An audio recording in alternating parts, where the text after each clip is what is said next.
Hey everybody, welcome back. And thank you so much to our sponsors, Perfect Day and Oatly, for the bento box lunches. I hope you all got to enjoy. And I hope you also noticed that, these were beautiful lunches that weren't 100% vegan. They were plant forward, there was fish involved, they were delicious, they were fantastic. So I'm very glad that we had those out there. A couple quick housekeeping notes before we move on. Almost all the presentations and demo recipes, like Allison mentioned, are available in the app right now. And if you particularly enjoyed a meal, all of those will be on our website once the conference is over, and we'll let you know about that by email. A couple other things. We are gearing up right now for our 24th annual Worlds of Flavor Conference this fall. This year's iteration will explore the vast impact of the African diaspora on American foodways, and we have an incredible lineup already going into this conference. And so we're hoping to see you in Napa for that. And also wanted to put next year's Global Plant Forward Culinary Summit on your radar for the spring. We'll be diving deep into delicious plant forward, again, maybe a little bit of fish, solutions for restaurants and food service. And now I'd love to welcome Naama Tamir to the stage. Excited for me? Yeah, there we go. Naama is the founder, with her husband, of Lighthouse Restaurant in Williamsburg, Brooklyn, a plant-forward, sustainable, socially responsible, and incredibly delicious restaurant, now in its 11th year of operation. I used to work down the block, so trust me, I've eaten a lot of Lighthouse. She's a passionate advocate for fair kitchens and the chair of sustainability practices and green initiatives at Bar Restaurant Alliance, and she'll be talking today about how everyday actions can build a better food future. Please welcome Naama Tamir.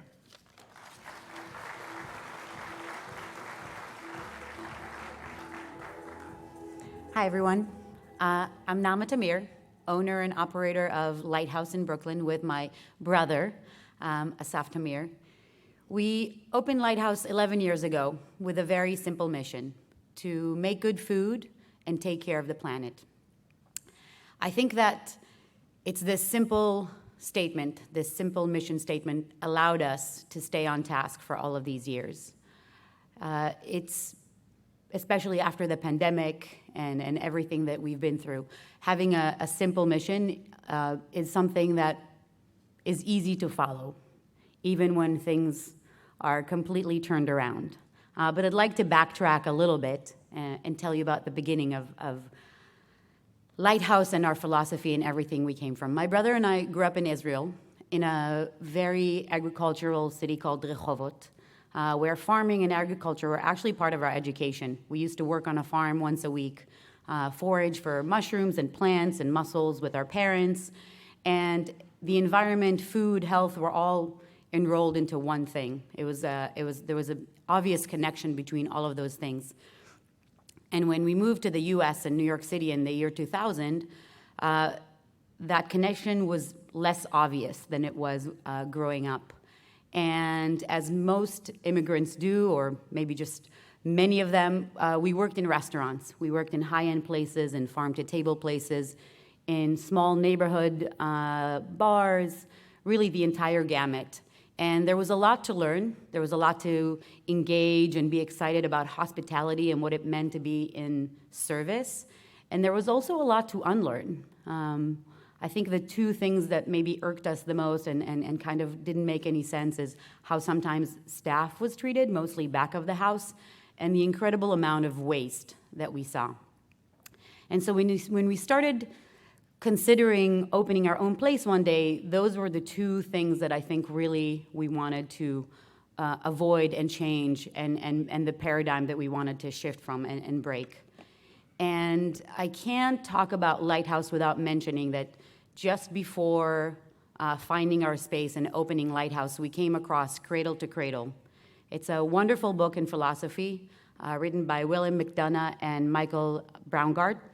And it's describing a philosophy towards design, but it's a very holistic and full circle or circular approach to design, and it inspired us in such an incredible way that we wanted to create the same thing for our restaurant, something that was all-encompassing, that thought about our staff, our guests, the planet, the water, the soil, everything that we could think of. And so that was the beginning of the journey to making Lighthouse what it was. I'm going to show a couple of pictures from construction. Here we go.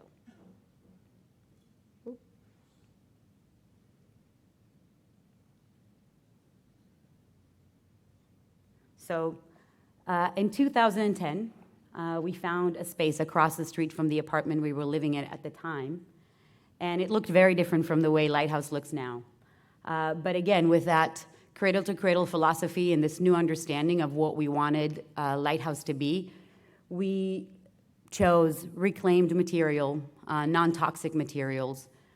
My brother, who designed the restaurant, and we built it with mostly friends and family, took into consideration designing very open spaces, transparent, where the opposite of hierarchy was the feeling. It was really open, lots of natural light.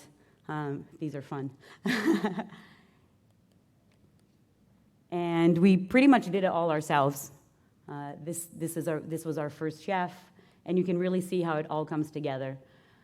And so the next step was kind of looking at or deciding what our menu would be like. And so obviously seasonal food and healthy and fresh was the thing that came to mind first. We picked the farmers we wanted to work with, the growers we wanted to work with, people that embodied the same values that we do, that had transparency over their practices, their organic practices and whatnot.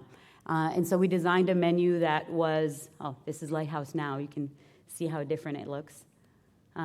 We wanted to have food that was really fresh, that was fun, that was easy to share, because sharing food was such a big part of Lighthouse. As we wanted to build a community around what it is that we were doing. We wanted our guests to get to know each other, to eat together, to be part of what it is that we were doing. And along with that, we also wanted to be a sustainable restaurant. And if you think about 2009, 2010, and 11, the kind of like forming years of Lighthouse, sustainability was not what it is today. It was something kind of like reserved to hippies, someone that maybe refills their water bottles and brings a little plastic box in their bag to take their leftovers. It's not the high-paying sustainability consulting jobs and what we think of today. It was really, there was nothing in place. There was no systems. And so we wanted to create those systems. We had to kind of find the route to do it. And the way to do it was to form all of these partnerships. There was nothing in place, and so here are some of the examples. We use Delivery Zero as a partner to do reusable to-go. We have a compost partner. Our first compost partner was actually a beautiful organization called Sure We Can. And it started by just them picking up bottles and cans that they would then organize with elderly or low social income task force, and this is how these people made their living. And at some point, we realized that there was an opportunity to compost together. We became compost partners. When we got busier and they couldn't absorb all of our compost, we went to work with BK Rot. And again, it's the commitment to doing something, and every time there is a challenge to figure out how to do it rather than giving up, essentially. Buying from local farms, of course, and then figuring out all partnerships with farmers, whether it is reusable to containers for delivery, and then the Billion Oyster Project. I think we were maybe the first, or definitely one of the first partners for the Billion Oyster Project. For those of you who don't know this organization, they do incredible work. They pick up oyster shells from restaurants to clean them up. They essentially go back into the water, and so you want to make sure that they're not introducing any bacteria or food.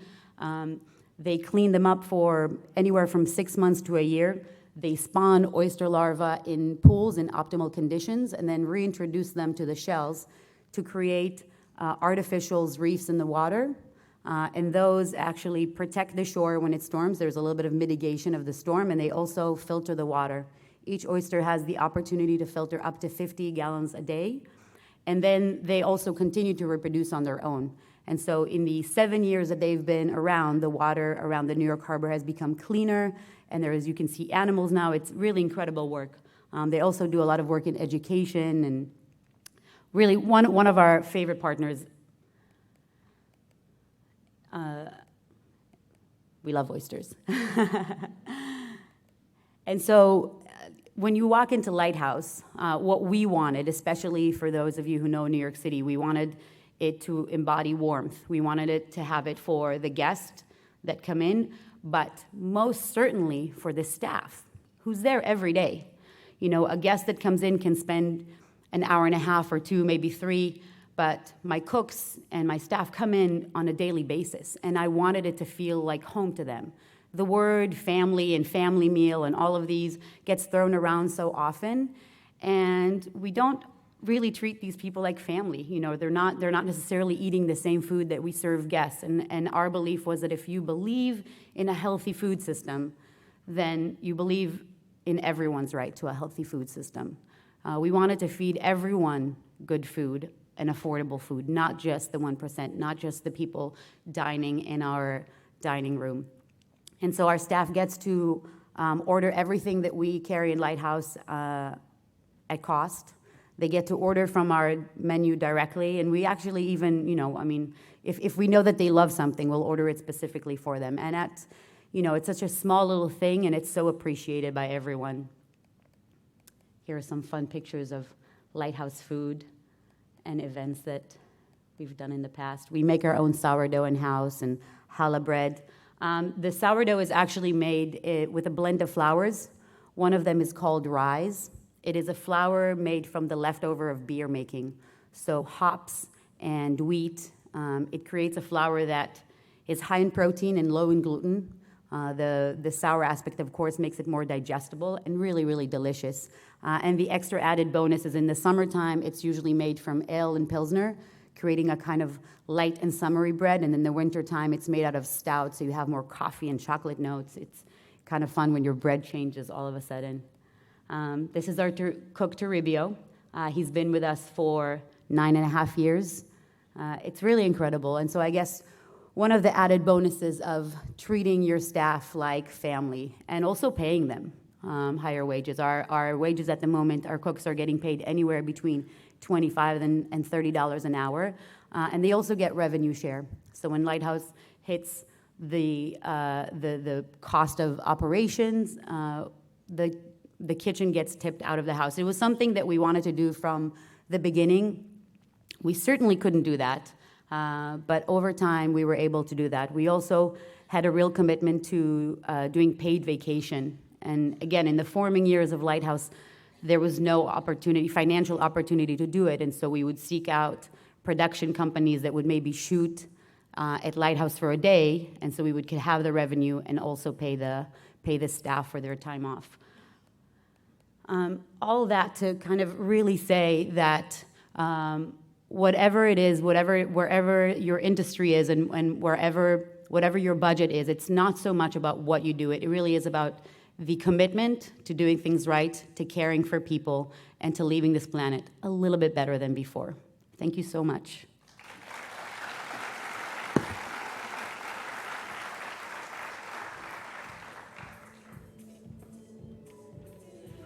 Thank you so much, Chef. Let's have one more round of applause for Chef Tamir. And that was a perfect lead-in for our next session, which will explore the impact of a big action, which is the net zero emissions commitment. It's my pleasure to announce Kathy Cacciola, the Global Sustainability Lead for the Food Program at Google, and previously the Vice President of Enterprise Sustainability at Aramark. She's going to lead a panel that digs into the landscape of net zero targets and how to create credible, science-based goals for businesses. Please welcome Kathy Cacciola to the stage.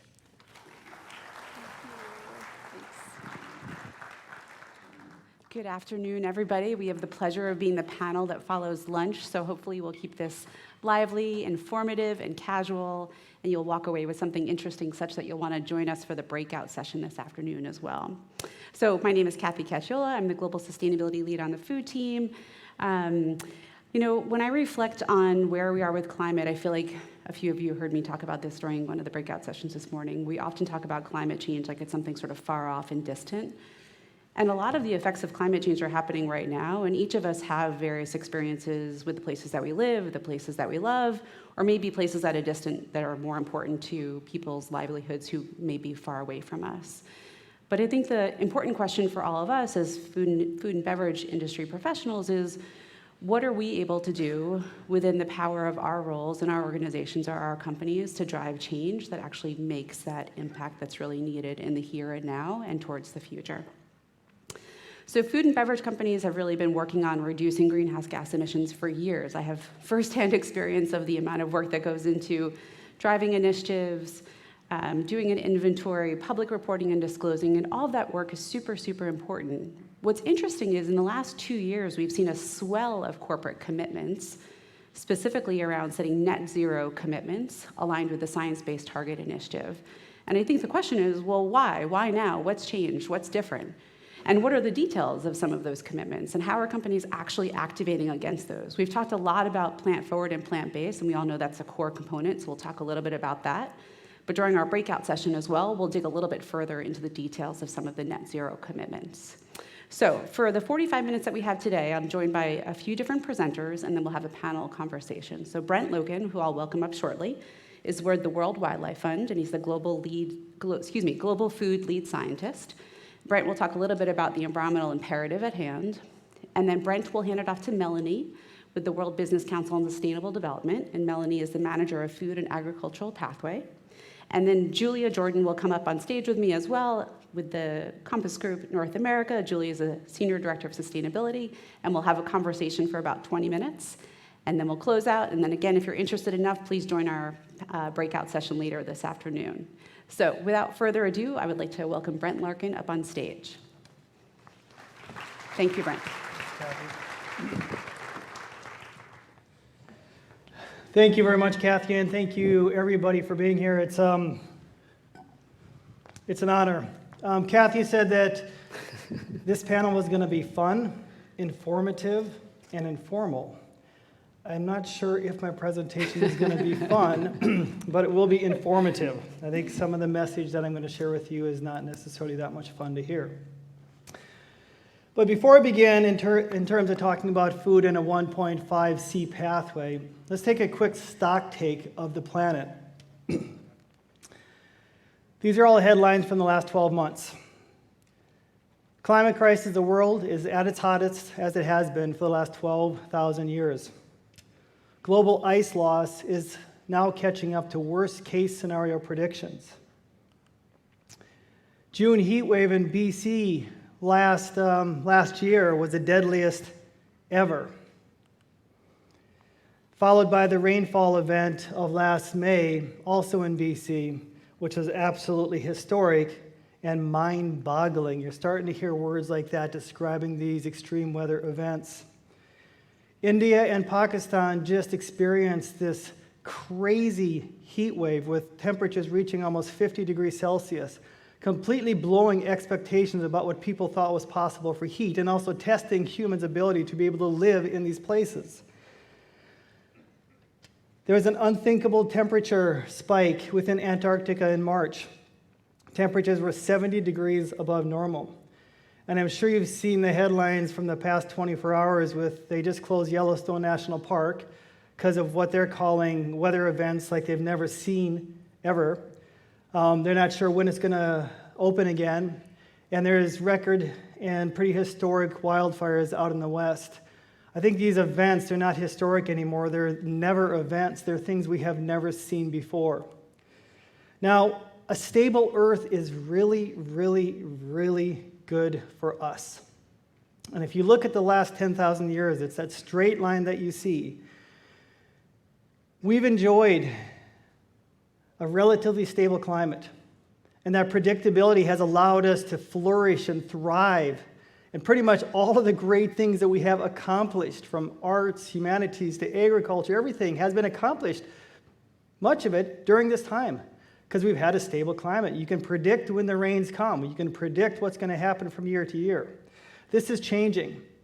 With the global temperature degree being the hottest it's ever been in the last 12,000 years, you can see we don't know where we're going to end up. If it's going to be on the 1.5C line, which is the bottom line, or upwards or 3 or 4. It's not if things are going to actually change, it's by how much and how much we can limit that change. But it's not all bad, and we have to make sure that we don't always wallow in that doom and gloom. I mean, life expectancy has gone up, poverty's gone down, infant mortality has also gone down. We've made great strides. But a lot of these strides that we've made in human health, we've made by exploiting nature.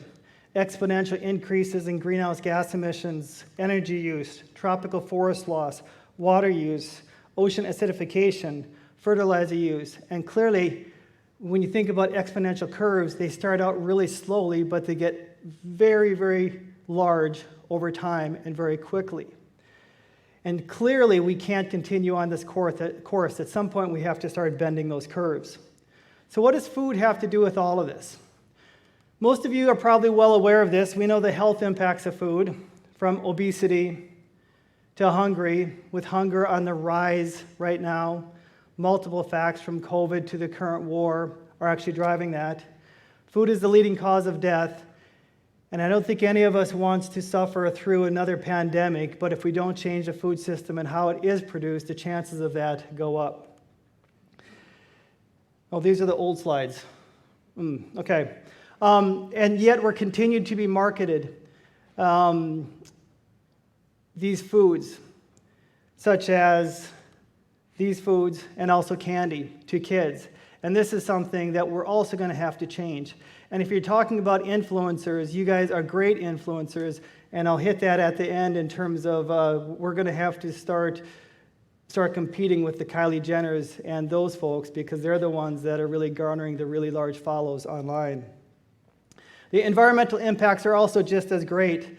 1/3 of all greenhouse gas emissions comes from the food system. 70% of fresh water. It's a main driver of biodiversity loss and also for pandemics. But not all these impacts are the same. There are some countries that have a larger impact than others.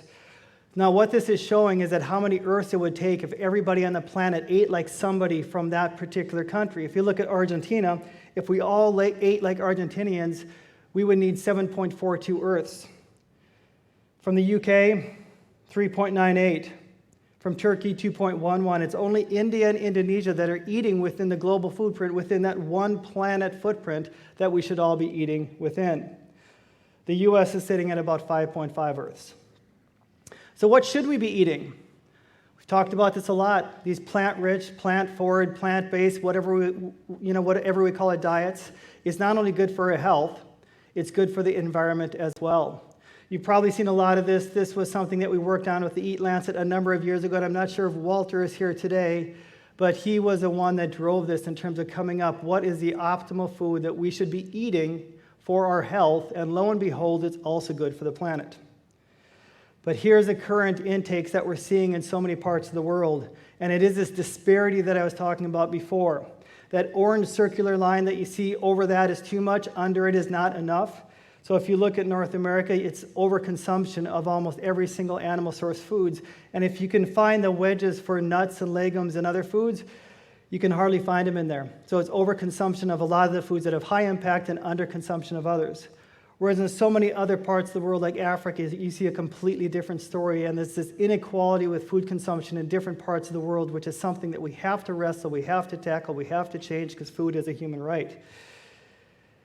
But here's the current global consumption of food. High intakes. You can see the orange 100% line. That's what we should be eating up to. It's overconsumption of nearly all the animal source foods pretty much everywhere, and underconsumption of the other foods. This follows greenhouse gas emissions from the food system, of course, because animal source foods have a higher impact on biodiversity loss and on greenhouse gas emissions than other foods. Follows meat consumption, which has been rising since the 1960s and continues to rise. It is stabilizing in some places, but not everywhere. Also follows ruminant livestock in terms of the sheer numbers that we have on the planet. All of these are on the rise. We get these increasing, rising trends within the food system, something that we have to change. What this could potentially lead to is a nearly doubling of greenhouse gas emissions from the food sector by 2050. Another curve that we have to reverse. What will this cause? Not only rising greenhouse gas emissions, but increasing forest and land use areas that looks like this. Because that land has to come from somewhere. Even if we start producing the food better, if we still have a rising demand for consumption, we're going to need more land. Or lands that look like this in Indonesia. I lived in Indonesia for 5 years working with these guys. And not only are we going to be driving continued rates of like greenhouse gas emissions, but we're also going to lose species like this probably within our lifetimes if we're not careful. So what is this race to zero and this net zero that you hear so much about? And this is something that we have to start wrapping our head about, and I hope we can unpack it a bit during this panel. We have to go from current greenhouse gas emissions, where they are right now, we have to get them down to essentially zero by 2050. That's a massively quick and rapid transition of every single sector it's hard to wrap our heads around. And not only that, we have to start pulling greenhouse gas emissions out of the atmosphere and storing them underground. So by 2050, we have to be net zero. We can talk about that more once we're up here during the panel. Now what this is showing is it shows every single sector from the food system. It takes about 30% of all global greenhouse gas emissions. What you see on your right-hand side is that if we focus just on producing food, that's how much we can reduce greenhouse gas emissions from the food sector. 40% from improved efficiencies, 48% from diets, 27% from reducing food loss and waste. It's only by combining all of them that we'll be able to keep the global greenhouse gas emission, that budget within the 2C budget. We have to do all three. We can't be focusing on just one.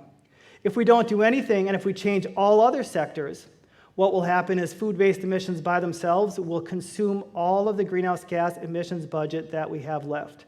So even if we achieve on energy, on industry, and everything else, food could potentially drive this transition by itself. So we've got to bend the curve. We've got to increase diets. We've got to do food loss and waste. We've got to also change how we produce food, and those three actions together is what is needed. So what can you do? And this is my final slide. Well, Jason Derulo, you probably know him, he's a singer. For his 22 million followers on Instagram, do you know what he did? He ate 22 hamburgers, and that was celebrated. Kylie Jenner, she has 301 million followers on Instagram. She gave a tour of her handbag collection it was a few months ago on Instagram Live. Over 1 million just in handbags. These are the consumption patterns that we continue to embrace. Many people in the world, a lot of the young people do, and this is something that we have to change. And this is where chefs come in, because we have to have better influences out there.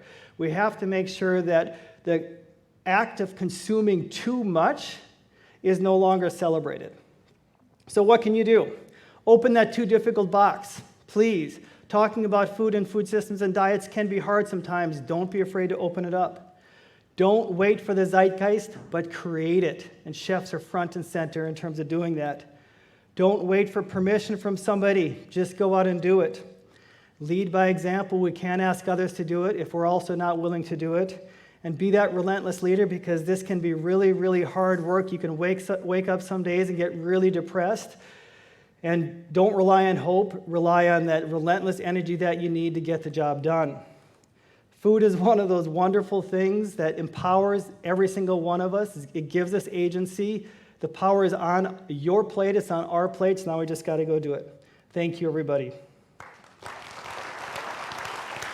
And I'd like to welcome to the stage Melanie from WBCSD.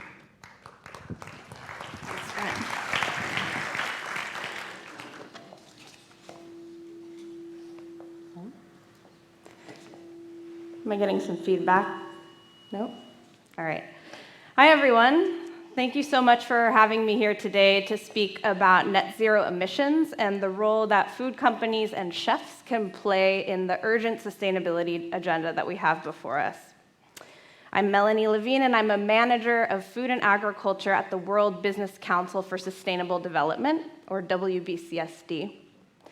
And if you haven't heard of us before, we're a nonprofit, member-based organization, and we work with companies across sectors and across geographies on three really important sustainability imperatives. Climate being one of them, and that's really the focus for today's discussion, but equally nature and equity, because we can't have a full food systems transformation without addressing these three. So we work together with our member companies to improve their own sustainability performance, also to act collectively through initiatives and shared learning to approach the United Nations Sustainable Development Goals, and also to lift the role of the private sector in contributing to the United Nations Sustainable Development Goals through really key events that are hosted by the UN, such as the Food Systems Summit that was hosted last year, and we heard a mention of this yesterday. So our membership is robust and diverse. We have over 200 companies that are participating in WBCSD's activities. And through the products and services that they offer, they touch the lives of most humans around the world every single day. So there's lots of room for impact on the sustainability agenda for these companies, and that's why so many targets are being set and action plans being taken up. And a few of the companies in our membership, the food and agriculture ones, are here at this conference. We have Compass, who will join me on the panel, as well as Google, Kellogg's. So they're really thinking about these agenda items.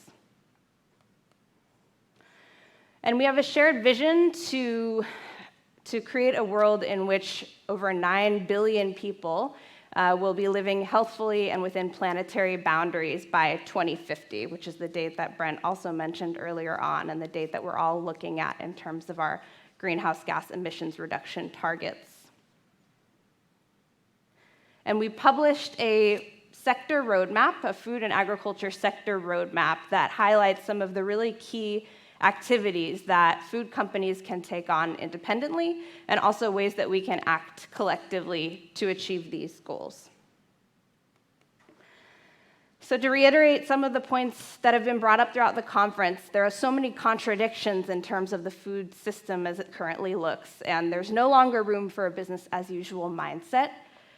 Can you believe the statistic that 2 billion adults are overweight, while at the same time, over 900 million people are undernourished? Can you believe that? Also, we have all the issues related to the environment, greenhouse gas emissions, not to mention the water use and the land degradation that are happening daily.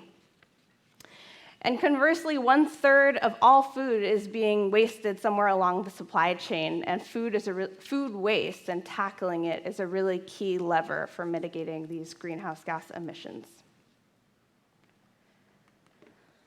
But I'm not here to be all doom and gloom. There are lots of reasons for optimism. Some of those are pictured here on this slide. Companies are starting to rethink the way that they do business because of lots of different factors related to the evolving regulatory landscape, the fact that investors are putting ESG at the core of some of their investment decisions. We also have the pressure from consumer groups, the media, and fragmented supply chains, as we've seen from the result of health crises and the war in Ukraine. One agribusiness CEO recently said to me that what keeps him up at night is not knowing who will farm or who will grow the food in the future, especially in developing contexts, as climate change is making it very difficult for smallholder farmers, especially, to continue farming, and young people are looking at moving from rural to urban areas. So CEOs are really thinking about the implications of this sustainability agenda and how they can take action. But thankfully, the media has been helping out a lot by covering this topic. It's becoming a race to the top in some senses. You can see here some important headlines about companies that are making greenhouse gas targets, greenhouse gas emission reduction targets, and the ways that they're acting on those, and we'll unpack some of those today. The World Benchmarking Alliance, for example, is holding companies accountable. Last year, they rolled out the Food and Agriculture Benchmark, which looked at all of these different ambitions and ranked companies up against each other. And Unilever's former CEO, Paul Pullman, published a book called Net Positive, which is looking beyond that net zero into net positive, so pushing the envelope even further. And companies are also seeing the business opportunity here. As you can see here, some stats related to this market opportunity. $255 billion, for example, on the table for tackling food loss and waste. Consumers are starting to care about this. 2 in 3 are interested in CEOs and food companies acting on climate challenges. However, and we'll unpack this a bit in our discussion, they're not necessarily willing to pay more to internalize the externalities of the food system. And the power is in the hands of many of you in this room. And here are some examples of ways that you can take action. First, you can look at food offerings on menus and ingredient choices, swapping out, for example, a corn patty for a bean patty instead, which can oftentimes have regenerative benefits for the soil. Also looking at procurement strategies that aim to source from suppliers that meet certain certification standards.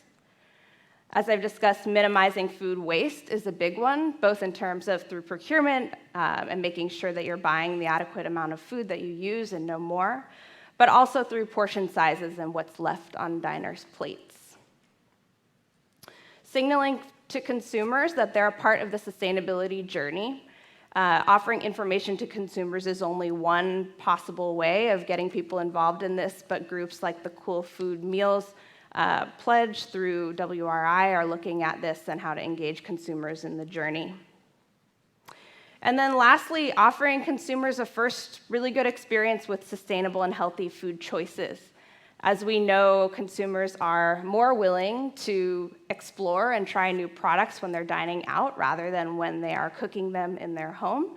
And so you can have the power to influence the way that people eat or choose to eat beyond just the experience they're having in your restaurant.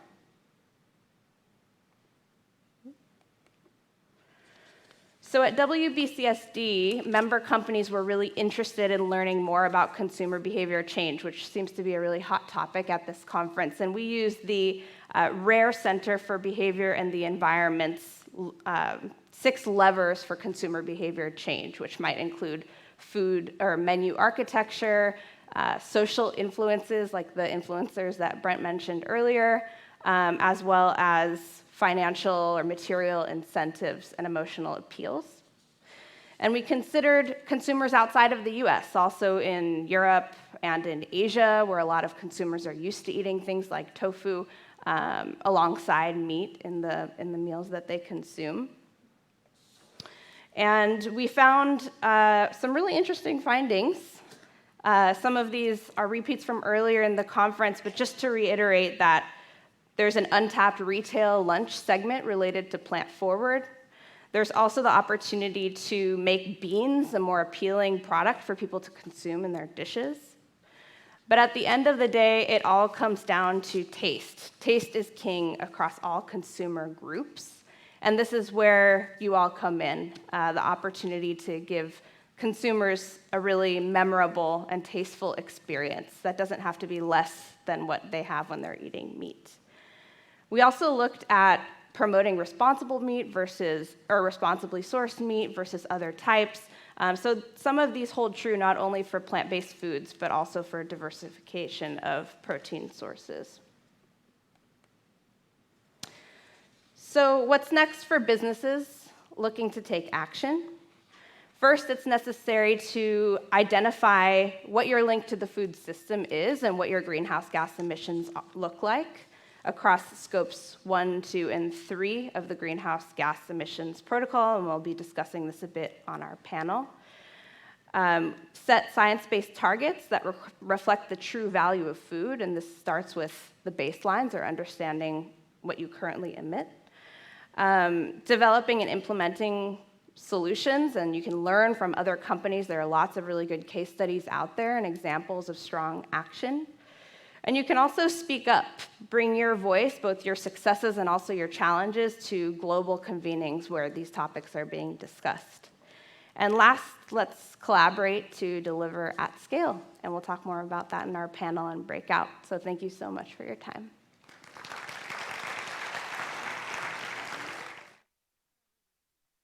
Thank you, Melanie, so much. And I'm going to welcome Brent back up and Julia Jordan, Senior Director of Sustainability with Compass Group. Brent, Julia?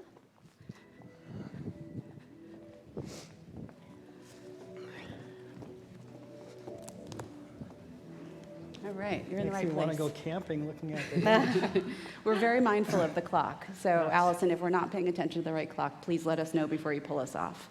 Okay, so before we dig into some of the topics that were discussed, there's the clock. Let's ground ourselves in some of the terminology too. So, Melanie, you mentioned scope 1, 2, and 3 emissions. Yep. Brent, Melanie, Julia, any of you like to just give a... I can go ahead and jump in. So scope 1 greenhouse gases are those that are emitted directly by a business in their operations. And then scope 2 greenhouse gas emissions are indirect emissions through electricity or heating and cooling that's used by companies. And then scope 3 is oftentimes the trickiest one, and that's emissions throughout the entire value chain upstream or downstream, and really relevant for this sector in particular. Yeah, and if I could just add to that, the scope 3 emissions is really that's the magic right there. That's where most of the emissions from food actually come from, and they're the least accounted for of any one of them. It's much easier for scope 1 and scope 2 to actually account for that, and that's why any business or that wants to account for emissions has to tackle scope 3. It's got to be at the very top of their agenda. So. Mm-hmm. So, Julia, not telling us anything that's not already publicly disclosed, can you give us a sense for Compass Group of scope 1, 2, and 3, what percentage of your emissions are embedded where? To Brent's point, that acknowledgement of scope 3 is where the money is, if you will. Absolutely. Yeah, and for us, we really think about scope 1 and 2 as what we can control. So our company cars, our delivery fleet, and the buildings that we own, not the cafes where we operate. And scope 3 are mainly made up of the products that we purchase, so the food, and then of course the waste that we create. And Compass did in the fall set a commitment for net zero by 2050, and we have committed to reducing our scope 1 and 2 emissions by 46% by 2030, and our scope 3 emissions by 28% by 2030. Excellent. I want to ask you more about the scope 3. But before I do that, let's also ground ourselves in the other terminology of net zero and what net zero is. It sounds so simple, and it is simple, but it's complex at the same time. Who wants to give the net zero 101? I'll give a shot at it. It's at its heart, it's a pretty beautiful concept. I mean, it sounds great, right? In terms of it's like essentially net zero is that point where global warming stops, where the amount of greenhouse gas emissions that we're putting into the atmosphere are compensated by the amount we're actually pulling out into natural biomass or other technological advances that they are trying to figure out. So in theory, it sounds really good. And what we're saying is that in the latest IPCC report said that emissions have to peak by 2025. It was 2020, now it's 2025. Then we have to rapidly decrease emissions between 2025 and 2050. So by 2050, we're net zero. So we both reduce and we go down to zero in all of the sectors, and we start pulling them out. And that's more or less what it means. And it'd be interesting to discuss how feasible it is and some of the challenges is with net zero as well. So, Julie, connect the dots on what Brent just stated with regard to the percentage commitment that you have within scope 3. And for the greenhouse gas gurus and wonks out there, you'll know that we're specifically talking about purchased goods and services, which is sort of the area within the scope 3, because there's lots of other aspects of scope 3 as well, like business travel and commuter travel. But tell us a little bit more about what you're doing within the purchased goods and services category. Yeah, of course, as a food service company, that's where the majority of our scope 3 emissions come from, obviously. So there's no silver bullet. We're going to have to pull so many levers in order to get there. Obviously, continuing to focus on food waste, as that's been a big focus for Compass over the past few years. And then reducing those high carbon food items in a multitude of ways. So just less beef and dairy, and focused on more plants, and whether that's plant-based or plant-based meat alternatives. We just released a plant-centric tag in our menu management tool. So in addition to vegan and vegetarian, our operators are able to identify plant-centric, which is no more than 2 ounces of animal protein and at least 50% plants. Excellent. Excellent. Yes. That is no small effort, as many of you know who are in big food service companies. It sounds so simple when it comes down to the point of the consumer signage, but the back of house systems that it takes to get to that point is a lot of effort. So kudos to you all for getting to that point. So menu signage, does it really matter? How much of a difference does it make after all that effort? Have you guys done other pilots that you can point to that you feel like that's one of the levers that will help? Yeah, I mean, we're going to have to balance that, how much education, obviously, earlier today and then yesterday, how do we balance giving information so that we're kind of guiding the consumer to do the right thing, but not, throwing health and all of those things in someone's face. They're like, oh, it's vegan, I don't want to eat it. So, of course, things are going to have to taste good as well. Yeah, and Melanie, you touched on the taste piece as well with the consumer work that you did with Rare. Do you want to speak about that a little bit too? Yeah, sure. I mean, taste is definitely the number one reason why people would choose certain menu items over others, but there are also other tricks like naming conventions. I read, for example, that Sainsbury's out of the UK renamed their veggie sausage and egg dish to the Cumberland Veggie Mash and Hash or something, and it increased people's willingness to order it by 76% after they just changed the name. And I think Panera changed the name of their vegetarian black bean soup to the Cuban black bean soup, and they also saw an increase in sales as a result. So there are other ways, too, to signal to consumers that this might be a good choice for them, even leaving the kind of climate piece out. Yeah. And, I think it'd be great. I think it'd be wonderful if we could move away from labels, period. Well, why call something vegetarian or vegan or pescatarian or put them into groups, or if you eat meat or you don't? It seems like everything we do now has got to be put into buckets and divided, and why not just call it good food, period, right? It's good food for people and planet. So. Yeah. We did that. We did in a cafe. We had a regular animal-based taco, and then did a sweet potato black bean. Of course, I'm not making it sound as delicious as it actually sounded. But there were no labels associated. There was lots of sampling, and it outsold the regular animal-based taco by quite a large percentage. So if we just make everything taste good and not put so much emphasis on the labels, then I think. Or you it's can helpful. label it Chef's Choice. Yes. So these are some of the great examples of how some of the global corporate greenhouse gas commitments come to life. Like when it comes down to, when you're saying the percentage decrease that you have by 2030, 2040, 2050, at the end of the day, it's measurements and changes like this that will help to drive that larger scale change. And when we talk about climate commitments, there's a lot of discussion around credible and science-based. I feel like that terminology in particular has really been used increasingly in the last couple of years. Brent, maybe from your perspective with an environmental lens, when you hear the words credible and science-based, what does that mean? Sounds good. I mean, and there's a lot of terms that we can label something with. There we go back to the term labeling again. Yeah. So critical, if something is credible and science-based, I mean, a lot of companies are putting forth that in terms of the things that they're doing. But I would say that there's very few science-based targets out there, especially for the food system. And partly because we don't know how to account for all the food-based greenhouse gas emissions yet. And even within the Science Based Targets Initiative, they're wrestling with some of these emissions.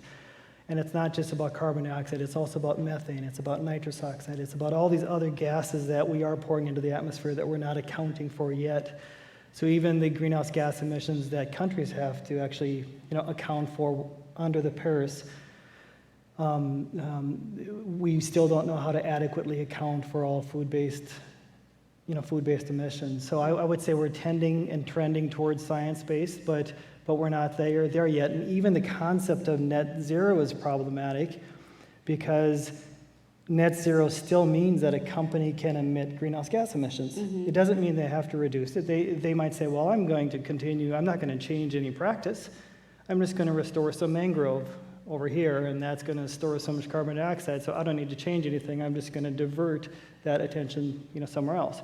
But then that mangrove forest gets bulldozed down in a terrible storm in one of these extreme weather events, and there goes all those emissions that were supposedly supposed to be sequestered. So we have to be very careful in terms of accounting for and holding companies and businesses accountable for making sure that any emissions that they reduce are permanent and not just temporary. Do you feel like the Science-Based Target Initiative, SBTI, net zero standard will help to sort of clean up that space a little bit by establishing a standard? I think it's getting there, but we still don't have a clear global definition of what net zero means. It's still being interpreted differently by different people, and that's something that we need to shift. Mm-hmm. Julie, are you experiencing that even in conversations with different clients that you serve, and each of them coming to you with various questions of they want to be net zero or they want to be climate positive, and how do you navigate through that? Absolutely. There's lots of different vernacular out there, and it can be hard without something streamlined, a streamlined definition to really, navigate that. Certainly, we, worked with consultants and ensured that our commitments do align with SBTI.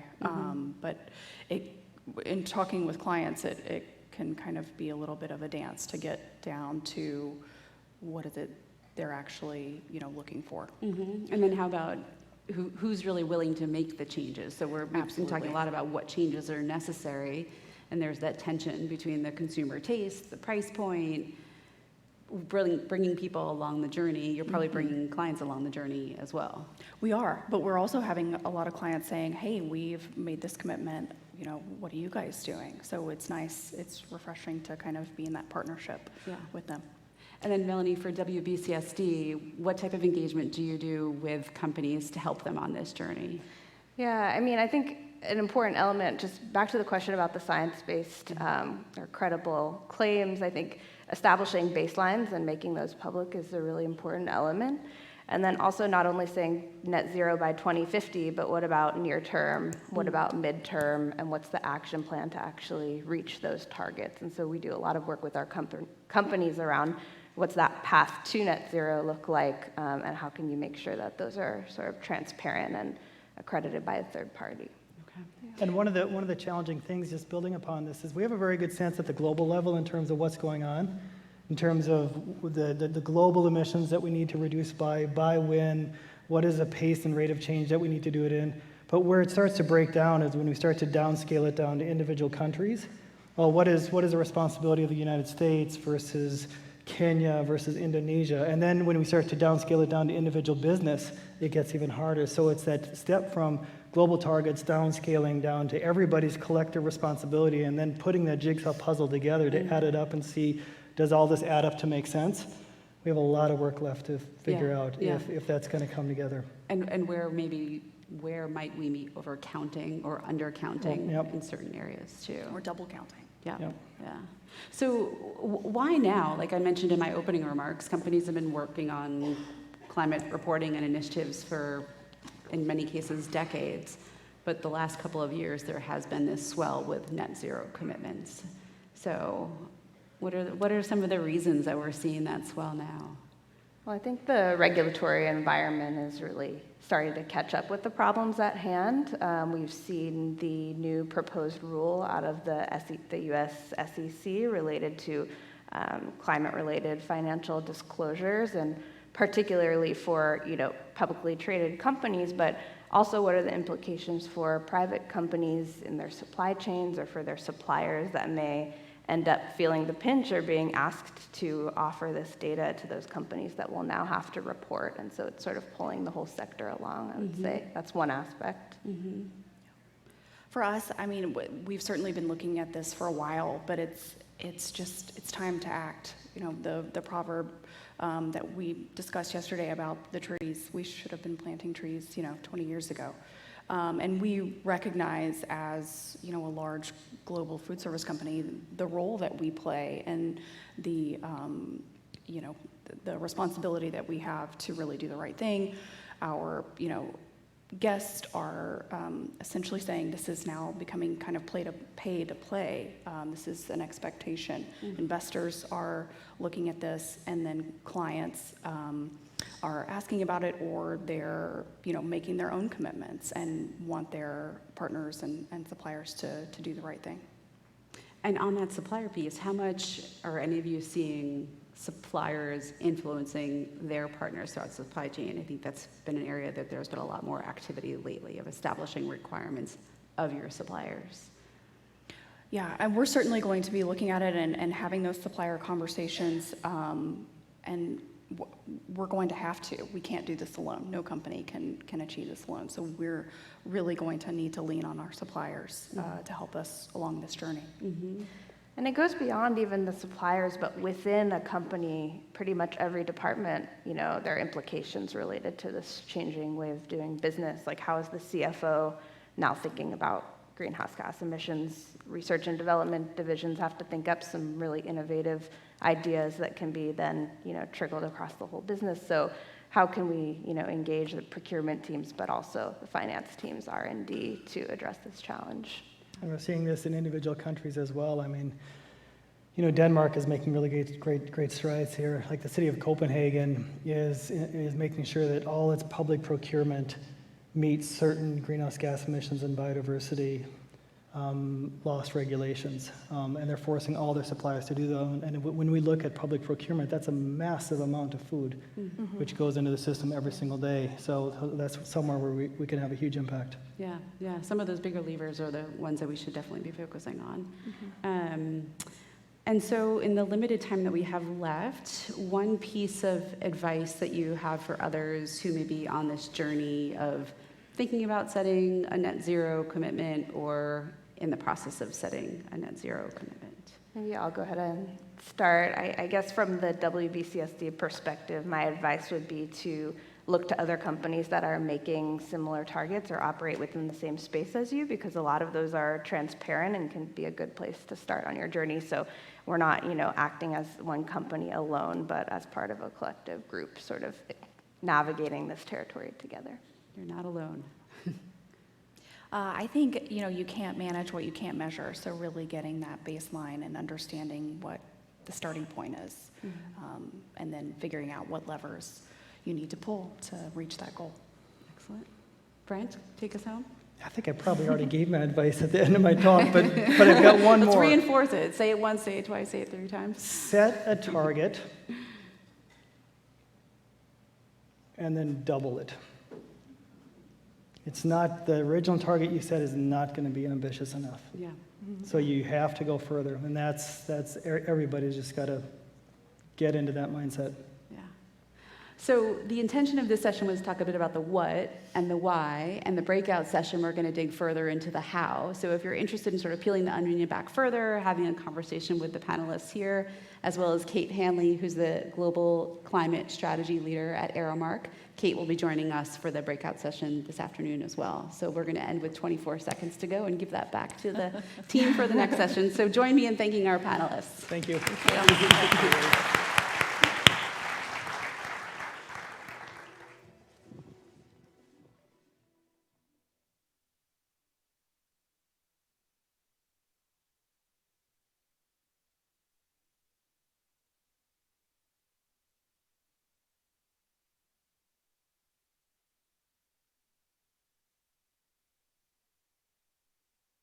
Moving right along, I'd now like to introduce our next general session 7, Strategies for Change, Disruptive Food Service Insights from Healthcare and K-12 School Nutrition.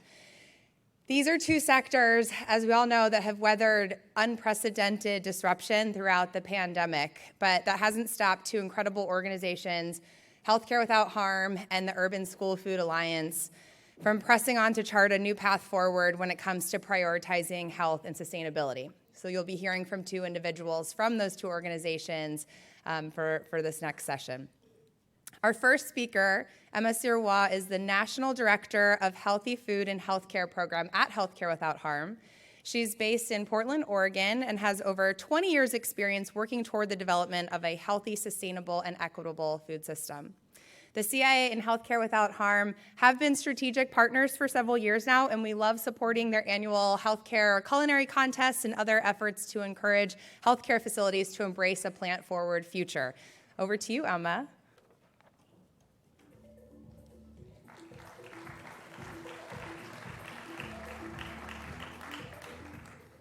Right, thank you. It's so wonderful to be with you all, like in person, for real. And I really want to appreciate Allison for inviting us to share a little bit about our organization. I'm going to quickly introduce you to us and tell you a little bit about our healthy food and healthcare program, our priorities, what's keeping us busy these days. And then I'm going to introduce you to some of the culinary professionals in our network that really make this work happen. So Healthcare Without Harm is a global nonprofit organization that was founded in 1996.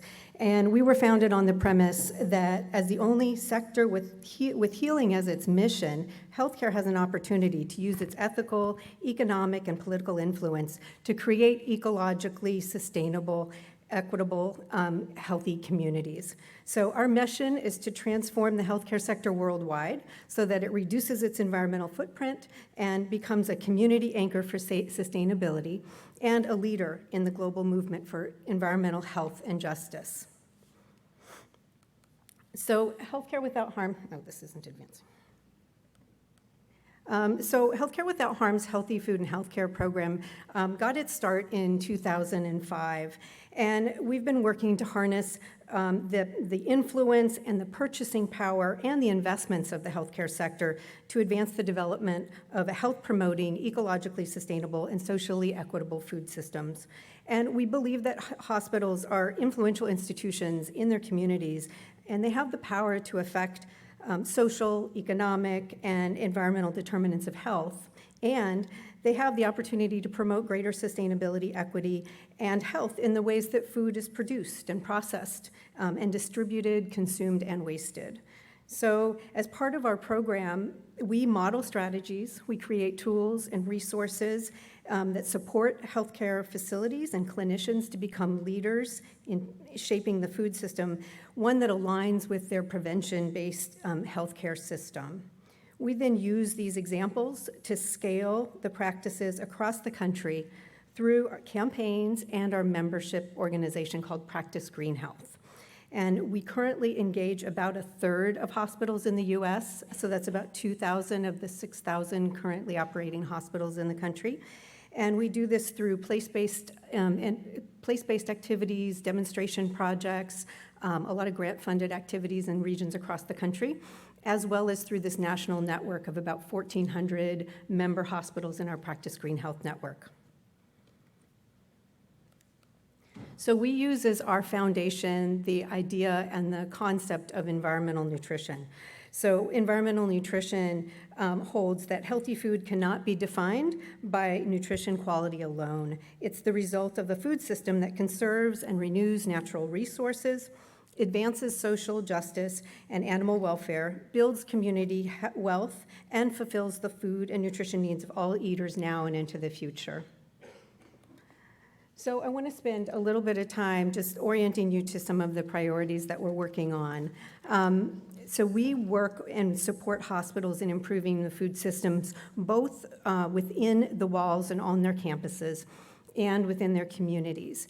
And so these are some of the priorities that we're focused on in the walls that are on campus at a hospital or a health system. First is procurement. One of the most important tools that hospitals have to build a better food system is through their food purchasing. A single hospital can spend between $1 and $7 million annually to procure food to serve to patients, staff, and the community and visitors. And as I said before, there are nearly 6,000 hospitals in the country right now, or over 6,000 hospitals. So hospitals are directing their purchasing to support local, regional food and farm businesses. They are directing it towards businesses owned by Black, Indigenous, and other people of color. And they are directing it to farms and food producers that are using sustainable and regenerative practices. One of the projects we're really excited about right now and is very current is a project where we are aligning with several other organizations that work in institutional food sector in different sectors. And we formed an alliance called the Anchors in Action Alliance. And we are partnering with these groups, the Center for Good Food Purchasing that works with municipalities and schools and other public institutions, and Real Food Generation that works with colleges and universities, and then our own organization, Healthcare Without Harm. And together over the last year, we have been collaborating on building a framework to align our values or values-based or values-aligned purchasing programs for the institutions we all work with. We're aligning those programs and standards that we use. And this way, all of the institutions in our network will be using the same criteria to identify what is good and real and healthy food, and sending a clear and unified message to our supply chain partners, and to enable greater collaboration across these institutional sectors at the local level, and also to allow for us to roll up that impact at a national level and to do some policy advocacy related to that with this national cohort of institutions engaged across our programs. We will be launching this new standard in the fall of 2022. So then to move on to our sustainable menus work, we are discussing, as we're discussing throughout the conference, we cannot address the climate crisis without addressing the composition of our plates. We know that livestock production contributes to 14.5% of global greenhouse gas emissions, and that we know that ruminate species like beef and pork are the largest contributors. So we also know that there is significant health benefits from a plant-forward and a plant-based diet.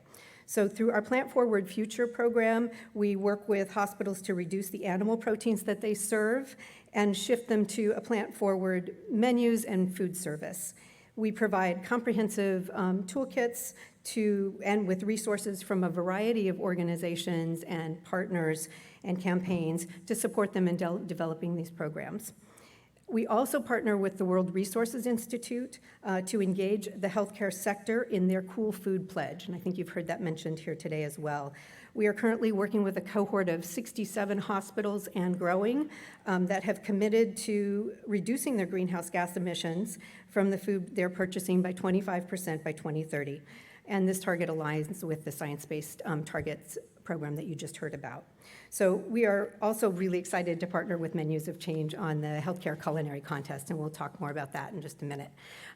Then to move on to waste, and I think we heard earlier that you can't, this is not just one way in terms of addressing greenhouse gas emissions from food service. Waste is a critically important issue and component to this. Recent global and national healthcare commitments to climate action and a cascade of state and local legislation has really brought food waste to the forefront of sustainable healthcare food service. Over the past several years, we have been working with hospitals to demonstrate and improve source reduction, edible food recovery for donation, and food waste recycling to keep the remaining waste out of the landfill where it would otherwise lead to methane emissions. In one project we worked with in California, 10 Sutter Health hospitals, where we donated 65,000 pounds of food to more than 40 area organizations, nonprofits within a 12-month period. So we had some great success with this pilot program with Sutter. We're now using that case study alongside a lot of other research and partnership resources to develop a zero waste kitchen guide that we'll be releasing later this year. So shifting to the community side, as anchor institutions with a mission to support health in their communities, hospitals have become critical partners in addressing the food needs of their communities, and we support them in this important work. So some of the things that they're doing right now, some of the work that we're supporting, they're increasing access to healthy, affordable, and local and sustainably produced foods in their communities through initiatives like community gardens and farms, farmers markets and mobile markets on their campuses, CSA programs for their staff and their community members. They're also screening for food insecurity, and then they're connecting those patients to resources on their campus, like food pantries on their campus, but also food banks and other food resources within the community. They're also building and collaborating on food as medicine initiatives. These directly connect food interventions, healthy food interventions, to improved patient outcomes through produce prescription programs, medically tailored meal programs, and more recently, medically tailored food box programs. They're also leveraging their community benefit programs and their other investments to support these healthy food interventions. And then lastly, clinicians and other food healthcare professionals are advocating for change at the policy level, where their expertise and perspective can be critical motivators for policy administrators. So culinary leadership is pivotal to healthcare's role in building a better food system. So I wanted to take a moment to introduce you to a few of the innovators in our network, these 3 chefs. First, I'd like to introduce you to Chef Santana Diaz from UC Davis Health in California. Chef Santana oversees UC Davis Health's production kitchen, one of the largest in the region, serving more than 6,500 meals a day at 3 locations on their Sacramento campus. Before joining UC Davis Health, Diaz had created the systems and recipes for executing the first 90% sourced within 150-mile radius food program for the sporting world. He was the executive chef at the Golden One Center, which is the home of the NBA Sacramento Kings. So now, as a chef at UC Davis, he aims to source the majority of their food from within 250-mile radius. He visits the farms and ranches where he buys from, and he works with them to forecast the hospital's needs so that they can grow what's needed by the hospital for the future, for the next growing season. Santana's work has has earned the hospital James Beard Smart Catch Leader Award 2 years in a row for 2019 and 2020. And he has been committed to supporting sustainable and regenerative agriculture in his region and has taken a number of different innovative steps to do that. One, where he worked with us on a regenerative beef pilot for Northern California. And he leveraged his relationship with his purveyor, U.S. Foods, to bring these producers that were otherwise outside of the traditional food supply into work with U.S. Foods, and those products are now available throughout Northern California to institutional buyers. Finally, he's been very committed to climate action, and he has signed his facility up for the Cool Food Pledge and is working to move plant-forward menus throughout his system and to reduce their greenhouse gas emissions and track that in Cool Food Pledge. Second, I want to introduce you to Chef John Pauley. He is from UPMC Magee Women's Hospital in Pennsylvania. In addition to overseeing all of the food production operations at the hospital, Pauley leads the sustainability initiatives for the whole UPMC family or system. In 2021, Chef Pauley completed a 5-day course, intensive environment and sustainability course for those in the hospitality sector at the MAD Academy in Copenhagen. I hear this is an incredible event. He was so inspired, he's brought all of what he learned back and has been making waves and change in his facility to complement what he's learned.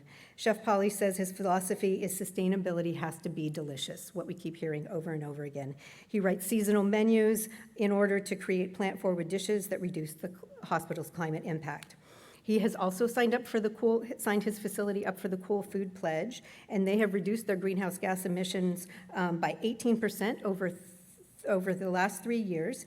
And meanwhile, while reducing their greenhouse gas emissions, they have increased their sales by 96%. So to give you a little boost and go back and create plant-forward menus. Chef Pauley spearheaded a food policy for the healthcare system, which sets really ambitious, specific, and time-bound goals, including one that is 50% of their offerings are plant-based, and that 25% of their food purchases will be from regenerative farms by 2025, and 50% from regenerative farms by 2030. He is also passionate about food waste, eliminating food waste, and he's done quite a number of different creative programs to address food waste within, including working with a local Meals on Wheels program that serves his area to recover and donate food that would otherwise go to waste. And lastly, I'd like to introduce you to Chef Mick Rickard from Spectrum Health in Michigan.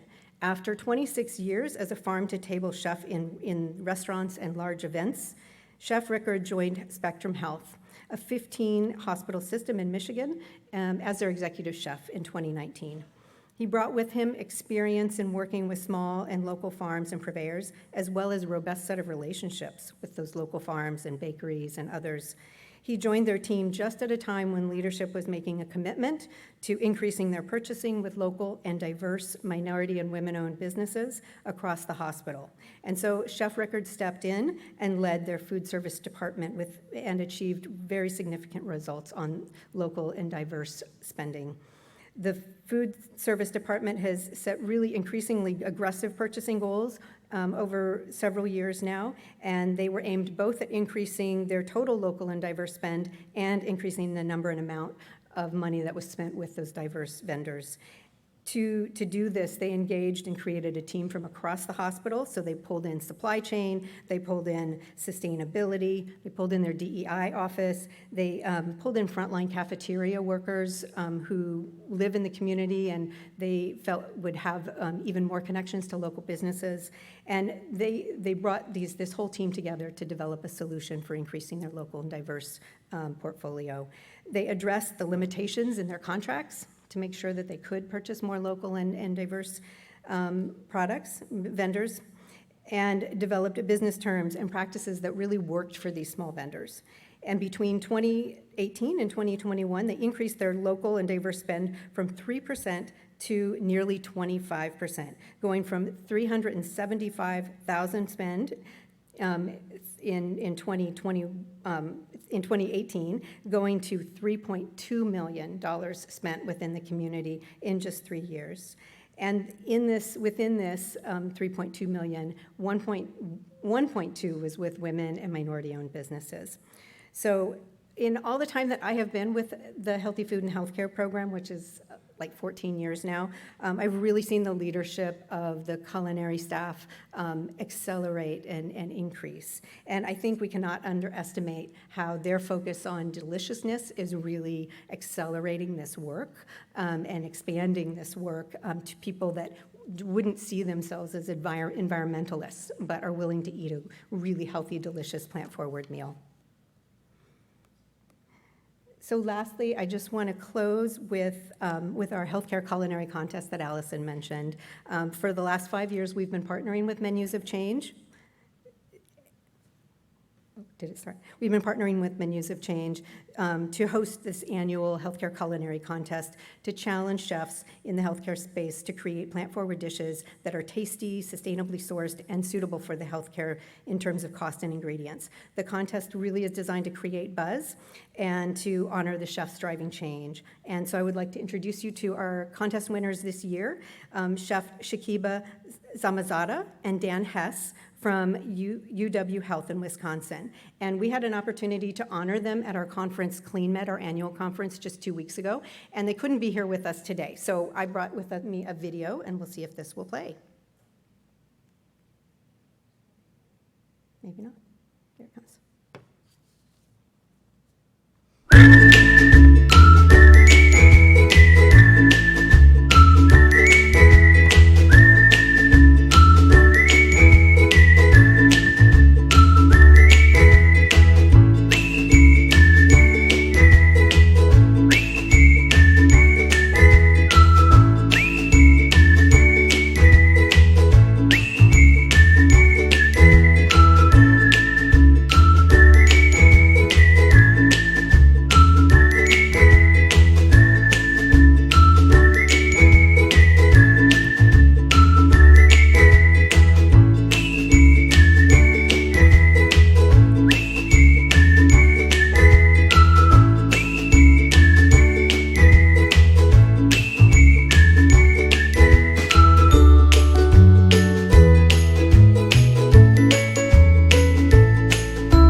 Apologize for that jingle. Now you guys will have that in your head for the rest of the conference.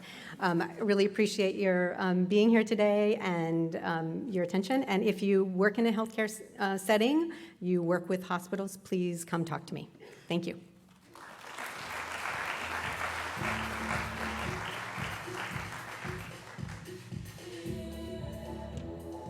Thank you so much, Emma. Just out of curiosity, how many of you in the audience do work for some sort of healthcare facility?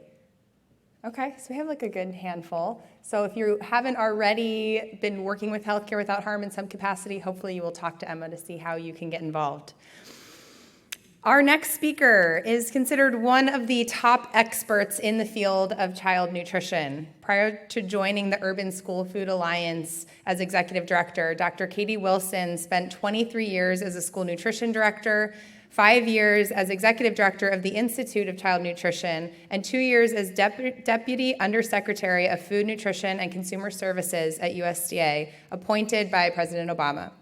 She has dedicated her career to school nutrition, to shifting language and mindsets from school food to great food in schools, and to advocating for the health and wellness of our nation's youth. Please join me in welcoming the fearless school nutrition disruptor, Dr. Katie Wilson.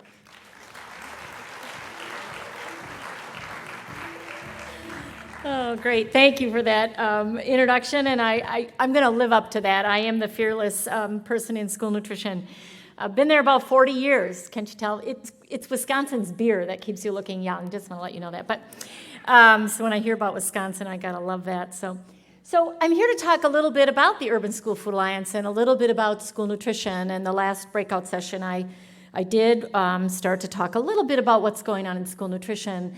It's a very complicated business. And I was telling people in the last breakout session, I just recently wrote a blog on our website called Tired, Frustrated, and Full of Shoulds in School Nutrition. Because everybody knows what we should be doing, but they don't know how it works. And so those aren't excuses. Those are just things to say to people, help us, but understand us first. And I really believe that with the Urban School Food Alliance, I came on in 2019. It's an organization where a 501(c) nonprofit started by the 6 largest school districts in the country. The food service directors came together in 2012, decided we can do better together. And so we've got to figure out a way to break through all the rhetoric and all the rules and really do good for our students. And so since then, they grew up, and in 2019, they hired me as the first executive director and the first paid staff. And they knew what was coming, because in school nutrition, we've all known each other for decades. And so when they hired me, I said, be ready, because I'm not taking this job just to have a title. I've had titles, they don't mean a thing. It's what you do that means something. And so I said to them, in order to really make change, we have to stop talking about things and take action. We are all talking to each other, we're all impassioned about the same things, but we have to go back now and say, the philosophical ideas are great, the think tanks are great, but what can we do on the ground to make it different? And it's actually why I took the position at the Alliance, because I had already retired twice and came back because I thought, you know what? There are a lot of people in the school nutrition space. There's a lot of people out there that tell us what we should do. But the Urban School Food Alliance is the 18 largest districts in the country. You have to have 50,000 enrolled or larger. And so we are the boots on the ground. We take all those great ideas and we either make them or break them, because we're the ones that are making the decisions every day. That's my membership, are those folks that are actually doing it in the school district and on the ground. And I always think about taking action can also mean missteps. And so I always use the acronym FAIL, because failure is okay. It's an option. And it's also your first attempt in learning. Think of that as an acronym. First attempt in learning is failure. We have to be able to take steps and make some missteps to make change.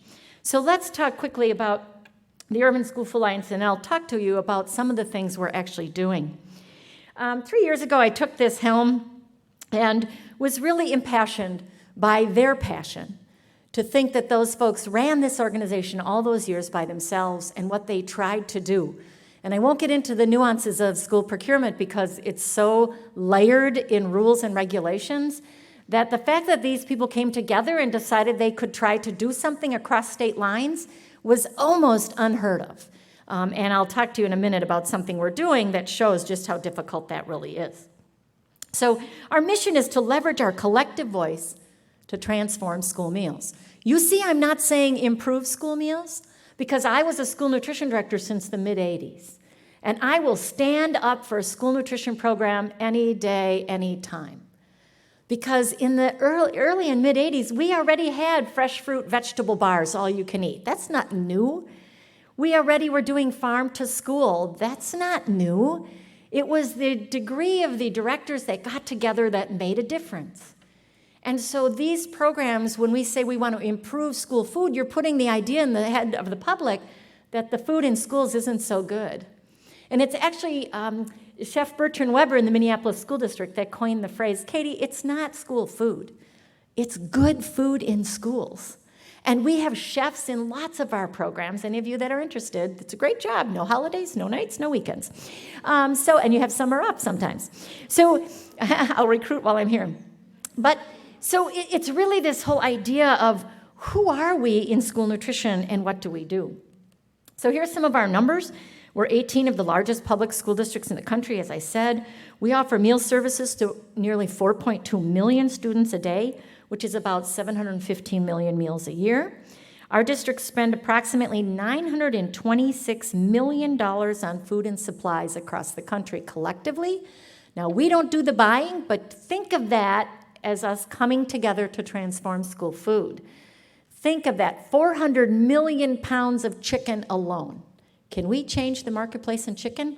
We can, and I'm going to tell you how we did it. Local procurement is from $4.5 million to $33 million per year, depending on the district size. Most of that is produce, although many of our districts are now getting into some protein items as well. And we're also working with a group on ancient grains, which is really kind of a new area for us to think about. And the grain, getting more and more farmers that grow grains to be able to engage in school meals. And so when you think about those numbers, collectively, we have the ability to make change.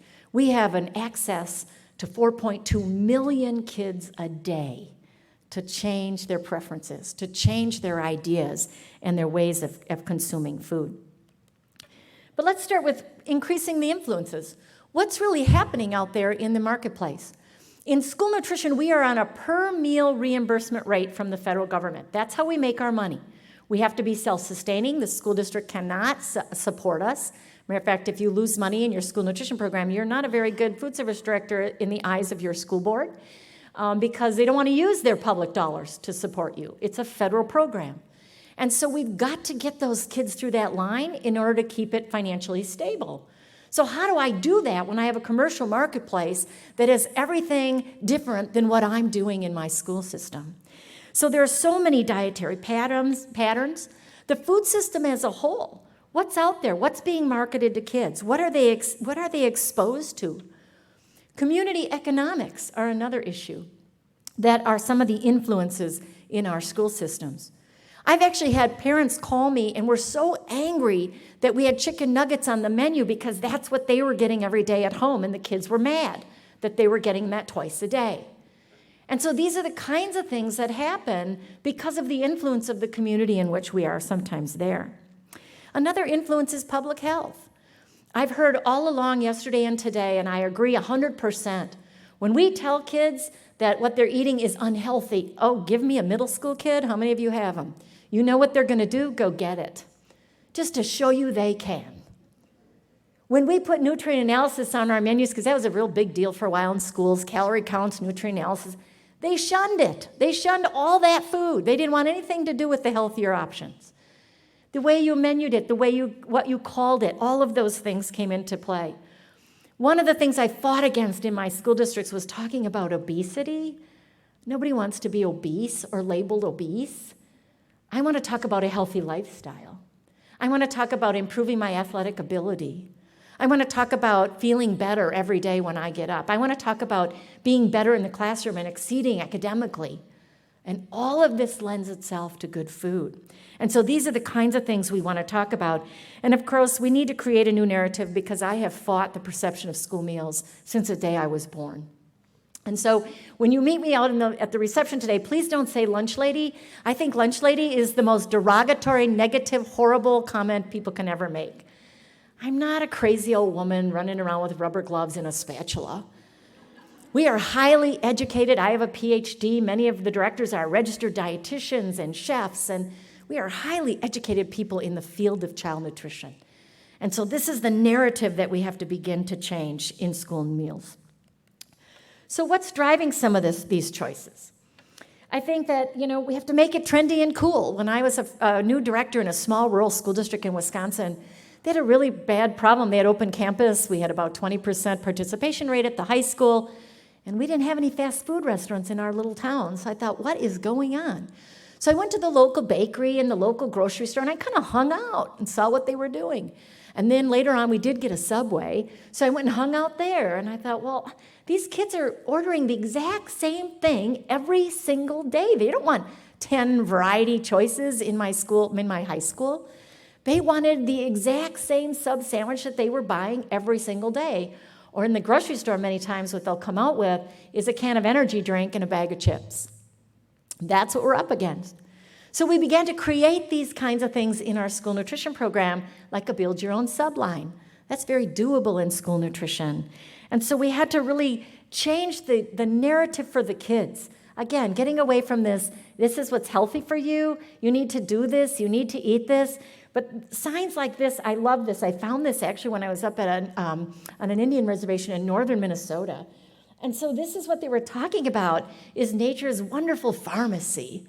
And they were comparing food to wonderful things about your body that make you healthier, and changing the narrative about what's going on and what's happening. And then, of course, increasing the growing opportunities. Kids that grow food understand food, and they want to eat food.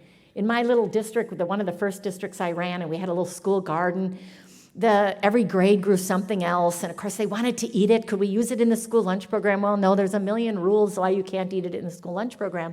But what I did was I said to the second graders, okay, you're growing tomatoes, we're going to make tomato sauce, and then we're going to make it into spaghetti sauce. So your second grade class can come through and have spaghetti one afternoon just to try it. Well, these kids were freaking out because there was chunks of tomato in their spaghetti sauce. There was no supposed to be tomatoes in my spaghetti sauce. So these were all learning opportunities, but when they grew it, they wanted to eat it. And that's what was so exciting. And these kinds of things also really resonate with kids in our K-12 environment. These are the kinds of things, if you represent a product, this is what I need. I can't use posters anymore because there's motion detectors in schools, and if it drops off at night, it sends off all the alarms.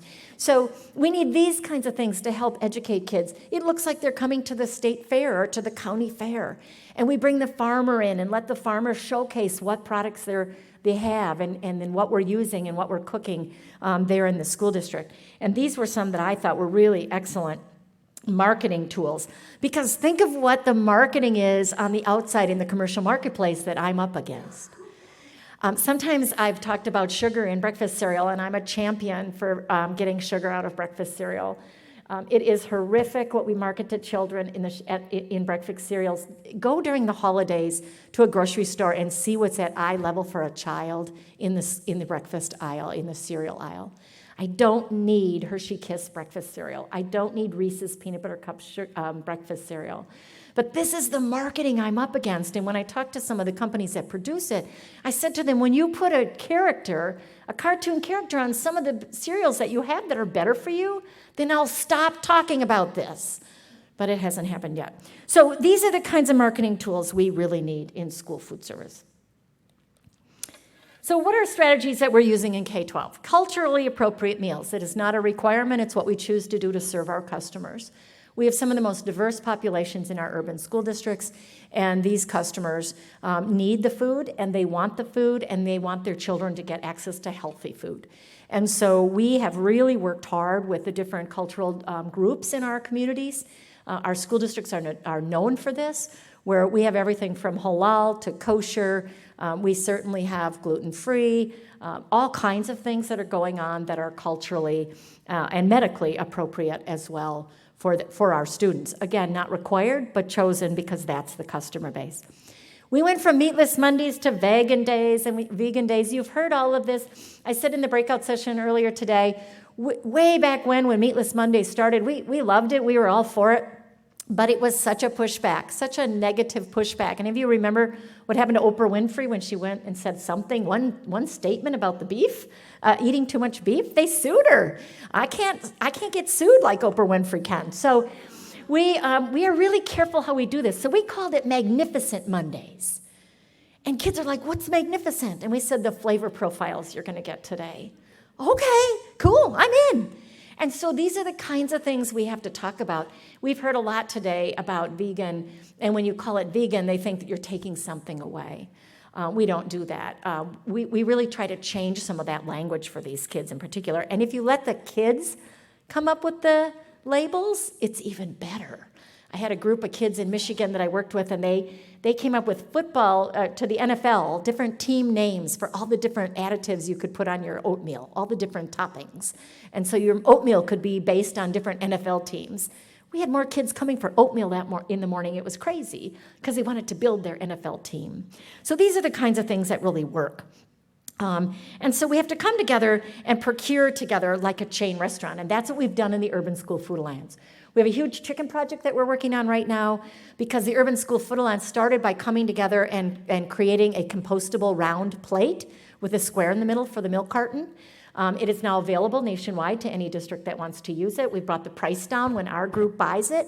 The volume brings that price down, and so we've taken hundreds of millions of styrofoam trays out of the landfills. We are now working on a chicken project where it's antibiotic-free and it's a clean label based by we have a list for the ingredients of concern that we don't want in our products anymore. Chicken company pushed back, all the chicken companies, and they said, no, we're not doing that. It's too expensive. We don't want to do that. And we said, fine, we'll take chicken off the menu for a year. Okay, we'll do it. We're in. So we're doing it. When we have 400 million pounds of chicken, we're doing it. Needless to say, I told my director of procurement, you probably won't be asked out for dinner or lunch anytime soon at a conference, but that's okay. And so these are the kinds of things we come together to really make a difference. We had a plastic-free school lunch day in New York City. Can you imagine? Plastic-free in the entire city of New York. It was successful. The community joined in. It was unbelievable with what happened there, and now that's going on to do more things. So going forward quickly here is to just child nutrition policy issues, crediting and cost. Get involved legislatively. If you have a passion for this and you are knowledgeable in the food system in any way, shape, or form, I need you to talk to your legislators. I love nutrition standards. I believe in them. I have a nutrition background. But our menu pattern is so prescriptive that it almost prevents you from cooking from scratch because you're so afraid that if you don't meet exactly the right ounces, that the state is there auditing you that day, they'll take your reimbursement rate away for that day. You can't afford to do that. So these are the kinds of things that we have to look at. And how do we credit? How do we credit Greek yogurt? How do we credit tofu? You could not believe how hard it was to get that credited in the school nutrition program. I'm working with native populations. They still can't credit whale or seal, but that's what they eat in the wintertime because that's all they have.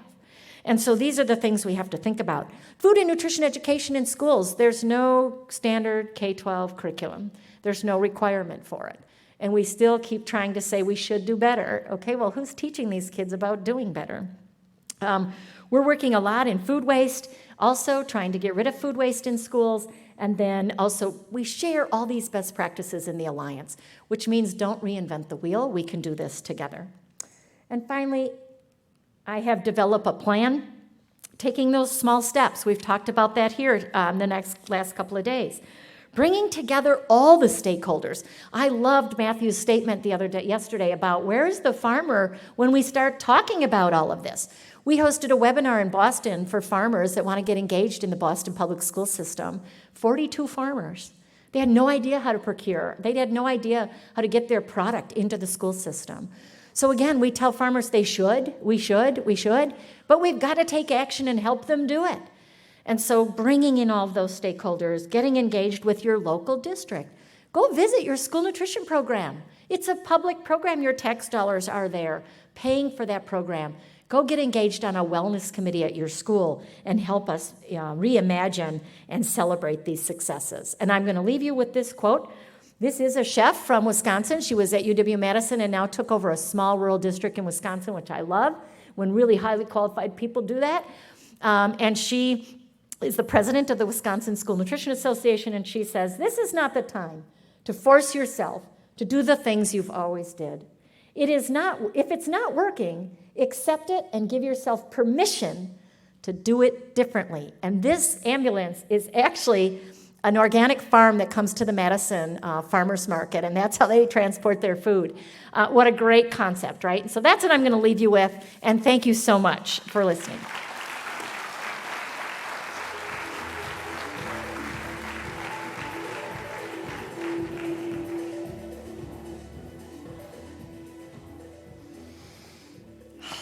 Isn't she amazing? Yes, so good. So I just want everyone to just take a collective deep breath for a second. It has been just about 24 hours that we've been together, and if you really reflect on the journey we have taken you on these last 24 hours, the presentations you've seen, the food that you've been exposed to, so the conversations you've had, hopefully new contacts you've met, the breakout sessions you've been a part of, it's a lot, and we hope that it inspires you. We hope that it challenges you. We hope that it makes you feel a little bit uncomfortable at times, and that you agree with some speakers, disagree with others, have some sidebar conversations with your colleagues and with new people. But that's how change happens. If you're a little bit uncomfortable, that's good. That means change is happening. And we really here with this conference, with the Menus of Change principles, and with our plant forward Big Tent umbrella approach, we believe that we need a whole battery of tools and solutions for different populations, and to really meet people where they are, and bring together different stakeholders to have hard conversations and just to be part of that journey together. So I just invite you to continue to stay open-minded and stay open to having hard conversations, leaning into the discomfort and the inspiration, and really thinking about and reflecting in this next, last 24 hours that you'll have here over tonight and tomorrow, to really think about what you want to take home with you and what actions you plan to take. So as I close and wrap us up, this will be the last time we're together here for the general sessions in this room for today. We'll be back together tomorrow morning, but we're going into another short break and then another round of breakout sessions.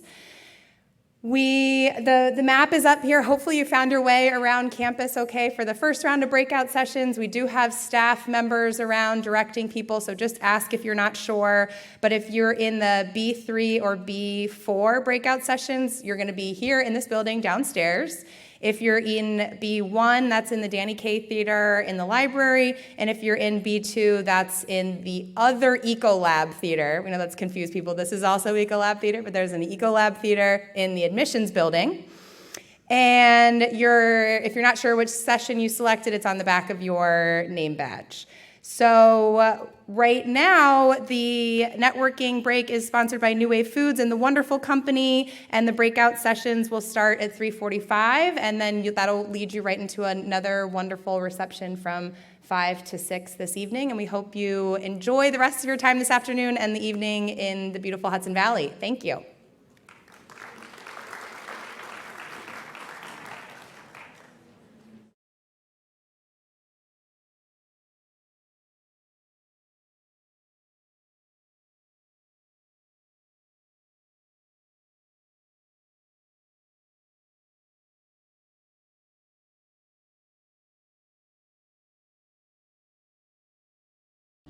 In this recipe, we're pairing seared Aqua Bounty salmon with pureed Jerusalem artichokes and crispy Brussels sprouts for a delicious dish that's high in protein, vitamins, fiber, and omega-3 fatty acids. We'll start by making the whole grain mustard vinaigrette. Combine the mustard, shallots, vinegar, salt, and pepper in a small bowl. Whisk in the olive oil. For the Brussels sprouts, preheat the oven to 400 degrees Fahrenheit. Toss the Brussels sprout leaves with olive oil, salt, and pepper, and spread them on a baking sheet in a single layer. Roast them in the oven for 15 to 20 minutes until golden brown and crispy. Set these aside. For the caramelized fennel and onions, heat a large sauté pan over medium heat. Heat the oil and add the onions and fennel. Sauté the onions and fennel until they have caramelized. Add the garlic, thyme, salt, and pepper, and cook until aromatic. Deglaze with the vinegar. Finally, mix in the fennel fronds and hold warm. Now we'll prepare our salmon. Blot the salmon dry with paper towels and season the salmon with salt and pepper. Heat a sauté pan over medium heat.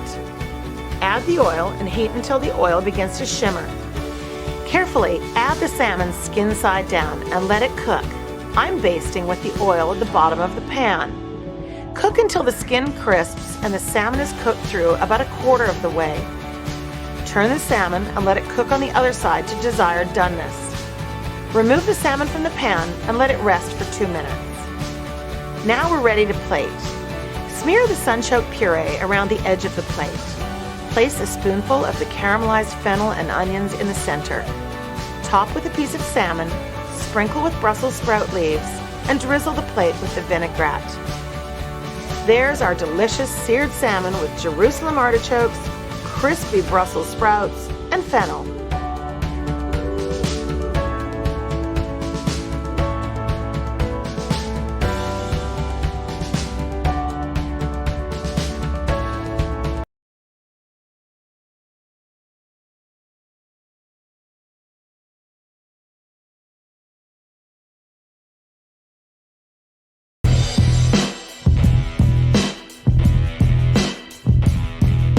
This beautiful savory galette is packed with sweet, juicy tomatoes and herby, sustainable cream cheese. Yep, you heard that right. Because this beauty is made with perfect day cream cheese, it's actually climate conscious. Think about it for your next appetizer or for brunch. We'll start by making the pastry. Place all-purpose flour, whole wheat flour, and salt in a food processor. Pulse it a few times to combine. Next, add the cubes of vegan butter and the perfect day cream cheese and pulse this together until it resembles coarse crumbs. Add the cold perfect day milk a little at a time, pulsing to combine everything into a dough. Remove the dough from the processor and form it into a ball. Cut the ball in half and form each half into a disc that's about 1/2 inch thick and refrigerate for 30 minutes. While our dough chills, we'll make our delicious cream cheese filling. Stir together perfect day cream cheese, red onion, scallions, and herbs, and season to taste with salt and pepper. Set this aside while we prep our tomatoes. Here, I have some colorful cherry tomatoes that I've cut in half. Combine the tomatoes with red onion, olive oil, cumin, Aleppo pepper, and salt to taste. Preheat the oven to 425 degrees Fahrenheit. Dust the cutting board with a little flour and roll out one of the discs of pastry into a rough circle about 1/4 inch thick. Brush off any excess flour and place the dough on a parchment-lined sheet pan. Now we're ready to assemble the galettes. Spread a thin layer of Dijon mustard on the bottom of the dough. Now spread the cream cheese filling on top with a palette knife, leaving 1 inch of the circumference of the pastry without any filling. Finally, top the cheese with the marinated tomatoes. Feel free to drizzle any extra oil over the tomatoes and sprinkle the top with a little flaky sea salt. Fold the 1 inch edge of the pastry up and over the tomatoes galette style. It's okay if it looks rustic and imperfect. Place the galette in a hot oven and turn the heat down to 400 degrees.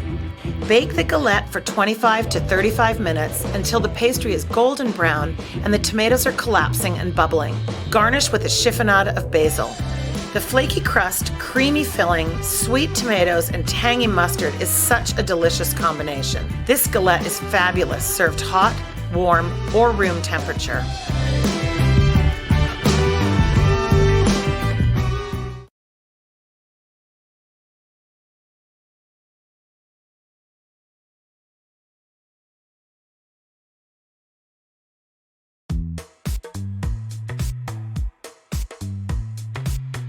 This galette pairs sweet negi and earthy turnips with ricotta and feta cheese. For a delicious new take on a traditional savory galette, I'm using negi in place of leeks. Negi are a staple of Japanese cuisine and, like leeks, have long, sleek, white stalks and hollow green tops. Like an onion, negi has a juicy and flavorful layered core. To begin, we'll prep the turnips and negi. In 2 separate pans, divide the olive oil, white wine, thyme, and bay leaves. Place the turnips in one pot and the negi in the other. Season with salt and pepper, then stir. Place over low heat and bring to a simmer. Cover and let the turnips cook for 15 minutes or until tender. The negi take a little longer, about 20 minutes, until they're nice and soft. Let these cool. Next, we'll make our ricotta filling. Combine the ricotta, feta, lemon juice, and lemon zest in a food processor. Process until smooth. Then stir in the chives and season to taste with salt and pepper as needed. Here I have some galette dough that I've rolled into a 14-inch circle and set on a parchment-lined sheet pan. Check out the link below for a delicious and easy galette dough recipe. Leaving a 2-inch border, spread 3/4 of the ricotta mixture on the dough. Place the turnips in an even layer on top of the ricotta. Next, scatter the negi on top of the turnips and sprinkle with chives for a little color. Fold the edges of the dough up and over the filling, pleating as you go. Dollop the remaining ricotta over the leeks. Brush the edge of the dough with an egg wash, then sprinkle the galette with flaky sea salt. Bake in a 400-degree Fahrenheit oven for 25 to 30 minutes or until golden brown and the outer crust is cooked through. Serve your negi and turnip galette warm or room temperature. Enjoy!